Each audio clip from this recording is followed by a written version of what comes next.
লাউ ধরছে ঠিকই, কিন্তু লাউগুলো এরকম পচে যাচ্ছে কেন? ভুলটা আপনারই। 90% লোক এই ভুলটা করে থাকেন। জেনে নিন ভুলের সমাধান। দেখেন, লাউ ধরার 2-3 দিনের মধ্যেই এরকম পচে গেছে। প্রথম কারণ, পরাগায়ন ঠিকমতো হয় না, এই জন্য লাউ বড় হতে পারে না। দ্বিতীয় কারণ, বোরন ও ক্যালসিয়ামের ঘাটতি, এজন্য লাউয়ের মাথার দিক থেকে পচে যায়। তৃতীয় কারণ, গাছে একদিন কম একদিন বেশি পানি, এতে গাছ টেসে পড়ে যায়। সমাধান জেনে নিন। সকালে একবার হাতে পরাগায়ন করুন। 7 দিন পর পর বোরন প্লাস ক্যালসিয়াম স্প্রে করুন। এই 3টে কাজ ঠিকমতো করলেই আপনার লাউ হবে সুন্দর, পচন মুক্ত, আর গাছের গোড়ায় গিটে গিটে লাউ আসতে থাকবে। শুধু পরিচর্যায় কোনো কমতি রাখবেন না, গাছের গোড়ায় কোনো পরিচর্যায় কমতি রাখবেন না।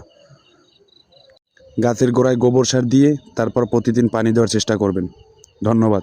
ভিডিওটা ভালো লাগলে একটা লাইক দিয়ে উৎসাহ দিবেন, আর চ্যানেলটা সাবস্ক্রাইব করে দিবেন। আসসালামু আলাইকুম।